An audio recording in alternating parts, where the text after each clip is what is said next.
Hello everyone, तर आज आपण बनवणार आहोत उपवासासाठी भगर. कुणी कुणी त्याला वरई सुद्धा म्हणतं. त्यासाठी मी तेल घेतले 2 पळी आणि तेल छान गरम होऊ दिलं. त्यानंतर त्यामध्ये जिरे टाकून घेते. कुणी कुणी उपवासाला जिरे नाही खात, तुम्ही नाही टाकले तरी चालेल. त्यानंतर बटाटा त्याची साल काढून घेतली आणि बारीक कट करून घेतलंय. नंतर मिरचीची मी मिक्सरमध्ये बारीक पेस्ट करून घेतली.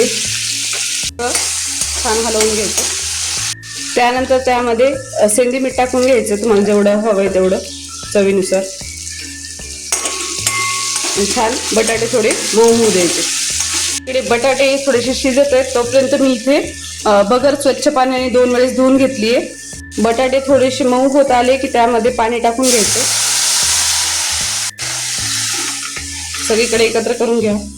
पाणी टाकून घेतल्यानंतर छान उकळीपर्यंत आपण याला असंच ठेवूया. पाण्याला छान उकळी येत आली की आपण ही जी भगर आहे स्वच्छ पाण्याने धुवून घेतलेली ती त्यामध्ये टाकून घ्यायची. याला सगळीकडे असं एकत्र करून घेऊन भगर छान मऊ होईपर्यंत शिजवू द्यायची. मिनिटानंतर थोडीशी मऊ होत आली भगर की त्यामध्ये थोडासा शेंगदाण्याचा कूट टाकून घ्यायचा आणि छान याला पूर्णपणे शिजवू द्यायचं. त्यानंतर मी त्याला 5 ते 10 मिनिट कमी फ्लेमवर असं झाकून ठेवते. 5 मिनिटानंतर तुम्ही पाहू शकता किती छान प्रकारे आपली ही भगर तयार झाली आहे. तर तुम्हाला आवडली असेल तर एकदा नक्कीच उपवासाला अशी भगर करून बघा, खूप आवडेल. दह्यासोबत वगैरे खूप छान लागते. तर आवडली असेल तर एकदा नक्कीच ट्राय करा आणि कमेंटमध्ये सांगा की कशी झाली. थँक्यू.